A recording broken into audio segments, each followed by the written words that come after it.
खबर शामिल करते हैं मलिकवाल से, जहां पर नवा इलाका भलवाल में दबाग वेलफेयर ट्रस्ट के जेर तमाम 50 गरीब और मुस्तहक घरानों में रमज़ान पैकेज दिया गया, जिसमें रोज़मर्रा की खाने पीने की अशिया मौजूद थी। दबाग वेलफेयर ट्रस्ट के जेर तमाम मलिकवाल के इलाका भलवाल में रमज़ानुल मुबारक के बाबरकत महीने में 50 मुस्तहक घरानों में मोहम्मद आदिल फारूकी की जेर निगरानी रमज़ान पैकेज दिया गया।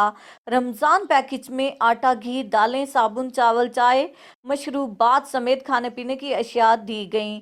मोहम्मद आरिफ फारूकी का कहना था कि माह रमज़ान अल्लाह ताला की रहमतें समेटने का महीना है। रोज़ा और इबादत के साथ साथ इस महीने में गरीब और मुस्तहक अफराद की मदद करना भी इंतहाई बाइसे सवाब है।